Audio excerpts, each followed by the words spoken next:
Hello, नमस्कार मित्रों। देखिए बाबू, आज क्लास 10th का जो मैथ है, क्लास 10th का मैथ, ठीक है, 10वें वर्ग का, उसमें मैं चैप्टर नंबर 5 जो है ना, चैप्टर नंबर 5, ठीक है, इसका एपी, चैप्टर नंबर 5 में वो आपका एपी ही है और मैं उसी से आज कुछ क्वेश्चन लाया हूँ, ठीक है, जिसको सोल्व करके बहुत ही आसान तरीके से आपको सिखाने वाला हूँ, समझाने वाला हूँ। जब आप लोग ध्यान से क्वेश्चन को देखिएगा, उसके बाद फिर उसके सोल्यूशन को समझिएगा। देखिए आपका फर्स्ट क्वेश्चन, पहला क्वेश्चन हुआ क्या है, देखिएगा तो मैं क्वेश्चन पढ़कर बता रहा हूं, ध्यान से सुनिएगा। आपका क्वेश्चन अब लिखा हुआ है कि किसी एपी का पांचवा पद 26, किसी एपी का पांचवा पद आपका दिया हुआ है कितना, 26। पांचवा पद हम बोल सकते हैं A5 को कहेंगे पांचवा पद, ठीक है, ये दिया हुआ कितना, 26 तथा, ठीक है, किसी एपी का पांचवा पद 26 और 10वां पद कह रहा है 51 है, ठीक है। 10वां पद मतलब 10वें पद को हम क्या नाम देंगे, हुआ A10, ऐसा कर सकते हैं ना, A10, आपका 10वां पद दिया हुआ है A10 बराबर कितना, 51। क्वेश्चन को देखिए ध्यान से, समझिए भी ध्यान से। किसी एपी का पांचवा पद कह रहा है 26 है, जबकि 10वां पद कितना कह रहा था, 51 है। तो क्या करना है, इसका 15वां पद निकाल देना है, 15वां A15 का वैल्यू निकालना है पूरा वो, ठीक है। समझिए, बहुत ही आसान तरीके से समझिएगा। आपको एपी के इससे पहले वाले वीडियो में बताया जा चुका है, वो क्या बताया गया, देखिए। अगर कह रहा है कि पांचवा पद 26 है और 10वां पद 51 है, तो पांचवें पद और 10वें पद को हम क्या लिख सकते हैं, जरा देखिए तो। क्या हम पांचवें पद को A+4D कर सकते हैं, A+4D, ऐसा तो बिल्कुल कर सकते हैं हम। तो A+4D का आपका वैल्यू कितना दिया हुआ 26, इसको हम दिखाएंगे समीकरण 1 के नाम से। जबकि A10 को अपन क्या कर सकते हैं, A10 को बोल सकते हैं हुआ A+9D बराबर कितना दिया हुआ था, 51, इसको हम कह सकते हैं समीकरण 2, ठीक है। अब आपका देखिए समीकरण 1 और समीकरण 2 बन चुका है। इस चीज को आप क्या कीजिए, लिखिएगा समीकरण 1 और 2 को हल करने पर, यहाँ पे आप लिखिएगा समीकरण 1 और 2 को हल करने पर। इसके बाद क्या कीजिएगा, हुआ हल करना प्रारंभ कीजिएगा, शुरू कीजिएगा। जरा शुरू कीजिए तो। यहाँ पे इस प्रकार से सोल्व करते हैं, क्या चीज कि A वाला वैल्यू या फिर D वाला वैल्यू, किसी एक को क्या करना पड़ेगा, काटना पड़ेगा। तो काटिए, यहाँ क्या करेंगे हम, घटाने पर, जब लिखते हैं हम क्या चीज, घटाने पर, तो सबका चिन्ह चेंज हो जाता है। A प्लस में A माइनस में क्या हो जाएगा, कैंसिल। अब 4D माइनस 9D, यहाँ कितना आएगा, माइनस का 5D बराबर 26 में से घटेगा 51, कितना आएगा बाबू, माइनस का 25, ठीक है। अब माइनस से माइनस कैंसिल, यहाँ 5 जो है सो गुना के रूप में है, समझिएगा। 5 गुना D करते हैं तब मेरे पास आता है 5D, मतलब 5 गुना के रूप में है, बराबर है कितना लिखा हुआ था, 25। अगर हम 5 को इधर भेजना चाहें, इस साइड इक्वल मतलब बराबर के उस साइड भेजना चाहें, तो किस रूप में जाएगा, अगर कोई अंक इधर गुना के रूप में है, उधर भेजेंगे फिर चल जाएगा भाग के रूप में। समझिएगा, एक एक बात को हम तोड़ तोड़ करके आराम से समझा रहे हैं, ठीक है। यहाँ गुना के रूप में था, उधर भेजेंगे चल जाएगा भाग के रूप में, मतलब कि D का वैल्यू यहाँ पे कितना आएगा, 25 और बटा 5, तो 25 को जब 5 से भागा देंगे कितना आएगा, 5, ठीक है। आपके पास D का वैल्यू आ चुका है, ठीक है। तो हम क्या करेंगे, D का वैल्यू जो मेरे पास आ चुका है, उसके बाद यहाँ पे लिखेंगे हम समीकरण 1 में D का मान देने पर, ठीक है। आप लिखिएगा समीकरण 1 में D का मान देने पर। अब उसके बाद फिर समीकरण 1 जो लिखा हुआ है, क्या लिखा हुआ है, A+4D इज इक्वल टू 26 बराबर 26।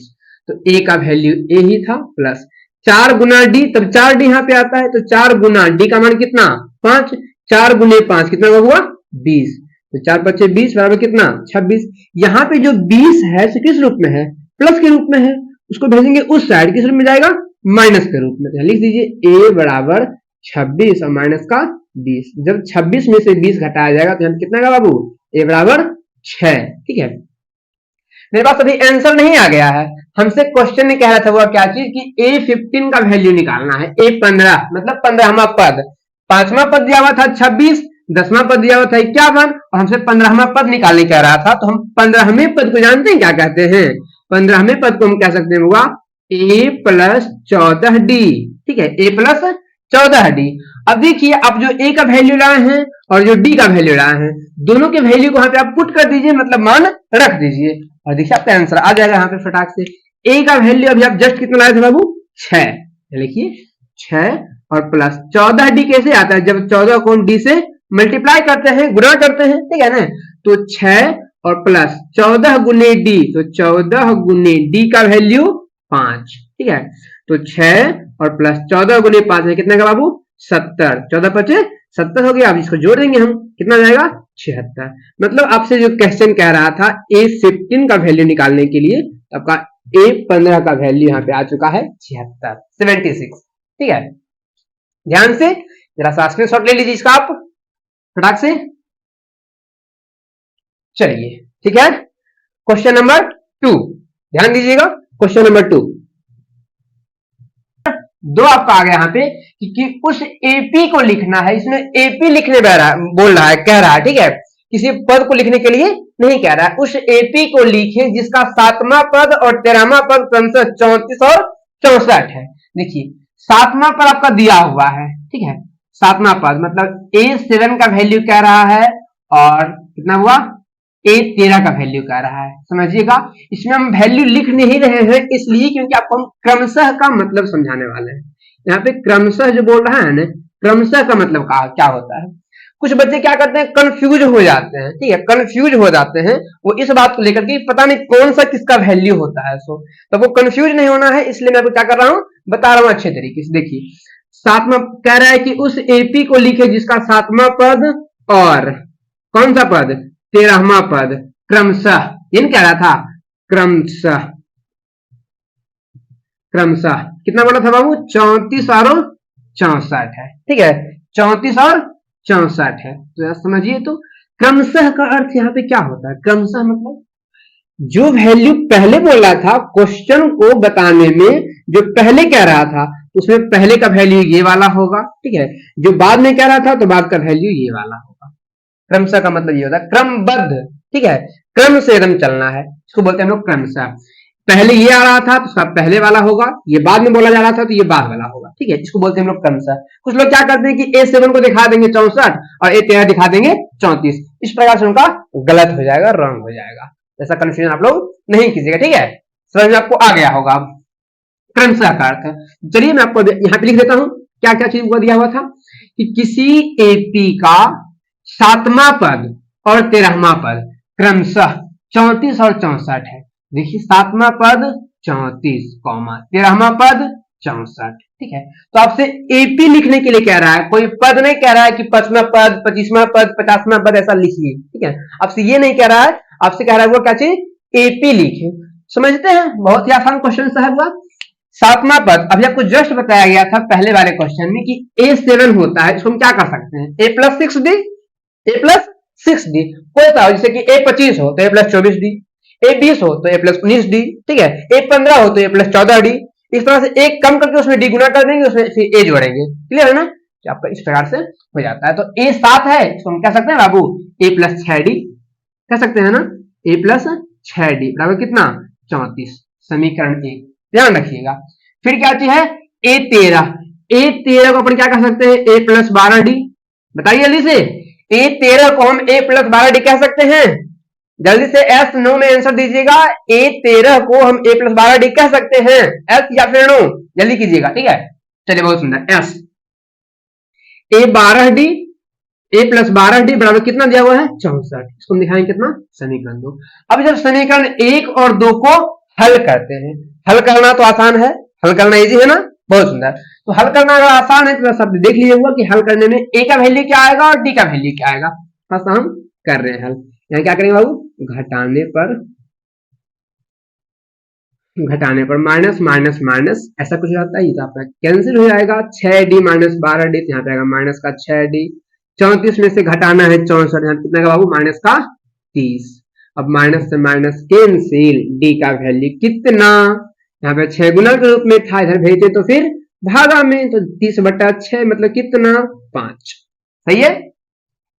अब क्या होगा, समीकरण 1 में डी का मान देने पर यहाँ पे आपको लिखना पड़ेगा लैंग्वेज में, वाक्य में, ठीक है। समीकरण 1 में डी का मान देने पर। हाँ, और एक बात यह है कि समीकरण 1 ही जरूरी नहीं है, जो समीकरण आपके लिए इजी हो, जो आपको लगे कि मेरे लिए ये क्वेश्चन आसान है, ठीक है, कोई सा इक्वेशन, ठीक है, ये वाला हो या फिर ये वाला हो, दोनों में से कोई भी इक्वेशन समीकरण, ठीक है, आसान हो आप उसमें उसका वैल्यू पुट कर सकते हैं। तो चलिए मैं आपको क्या करता हूँ, समीकरण 1 में मान दे रहा हूँ, ठीक है।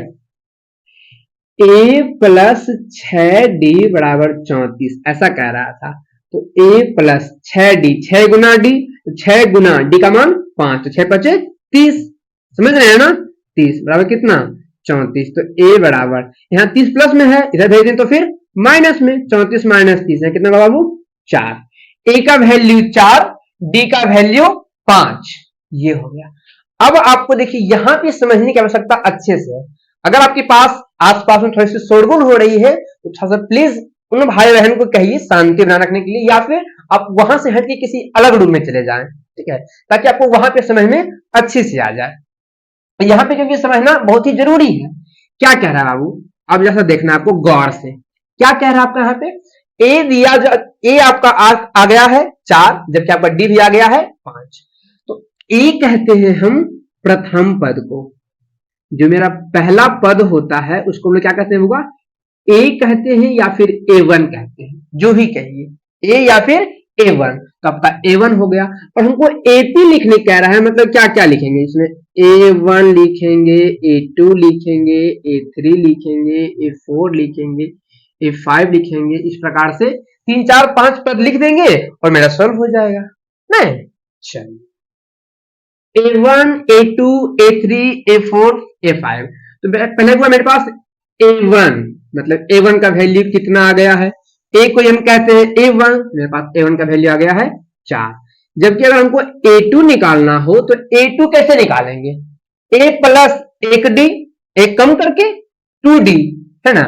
तो क्या कैसा कहा था, A प्लस 1D, दो A2 मतलब हमसे दूसरा पद निकालने कह रहा है, तो हम पहला एक घटा करके उसमें D से मल्टीप्लाई करेंगे। तो देखिए हमको दूसरा पद कह रहा था, उसमें एक घटाया तो एक आ गया, उसमें D से मल्टीप्लाई कर रहे हैं, मतलब गुना कर रहे हैं। तो A प्लस 1D, A का वैल्यू 4 और प्लस 1 गुने D, तो 1 गुने D का मान 5, 5 कम 5, 5 4 9।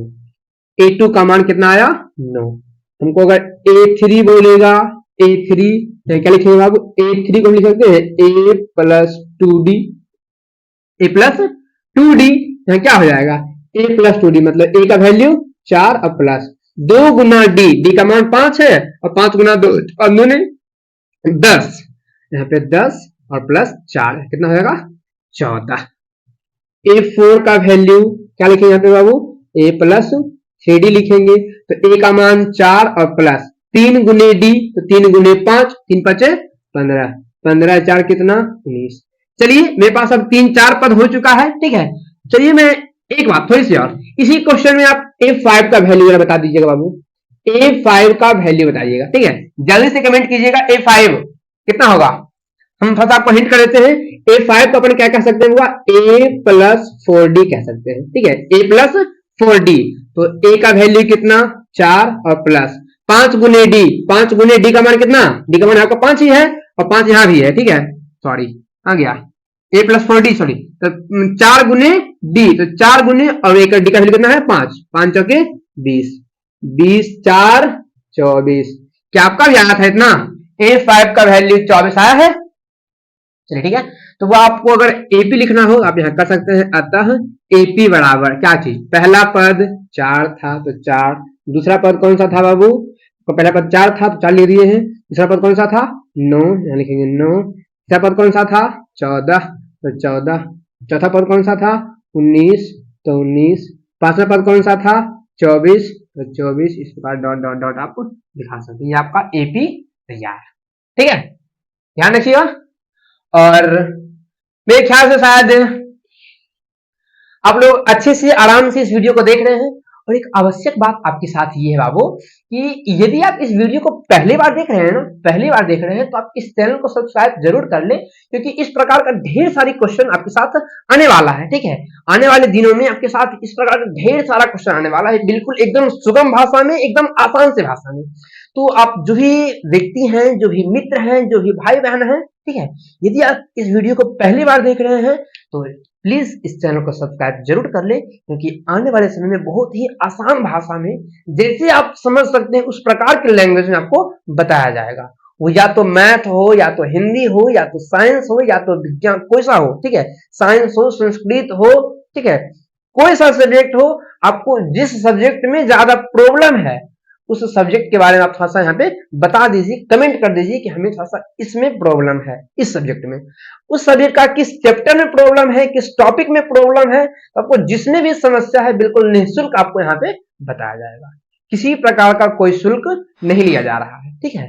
तो इसको पहले आप सब्सक्राइब कर लीजिए। और एक बात, यदि आप इस वीडियो को अच्छे से देख लिए हैं, ठीक है, अच्छे से देख रहे हैं और आपको यदि समझ में आ रही है, यदि नहीं समझ में आ रही है तो मैं उसकी बात नहीं कह रहा हूं, अगर समझ में आपको आ रही है तो तब आप क्या कीजिएगा हुआ कि इस वीडियो को फटाक से अपने मित्र को शेयर कर दीजिए, अपने दोस्त के पास, अपने भाई बहन के पास, ताकि आप सीखें और अब आपके मित्र और आपके भाई बहन भी सीख जाएं, ठीक है। इसलिए आपको क्या करना है, उनके पास शेयर कर देना है ताकि वो भी अच्छे से समझें और समझने के बाद उनको भी, उनकी भी जो समस्या है वो खत्म हो जाए, ठीक है। इसलिए ध्यान रखिएगा। अब मैं ये कह रहा हूं कि आपका जो थोड़ा सा वीडियो हो चुका है, काफी लंबा हो रहा है ना, तो अब नेक्स्ट क्वेश्चन नेक्स्ट वीडियो में आता है, ठीक है। तब तक आपके पास जो ही प्रॉब्लम है, जिस सब्जेक्ट में समस्या है उस सब्जेक्ट को आप वहां पे कमेंट कीजिए, जिस सब्जेक्ट के, जिस चैप्टर का, जिस टॉपिक में समस्या, किसी प्रकार का कोई समस्या तो आप वहां पे बताइए, आपको वहां पे बता दिया जाएगा वीडियो के माध्यम, ठीक है। Thank you.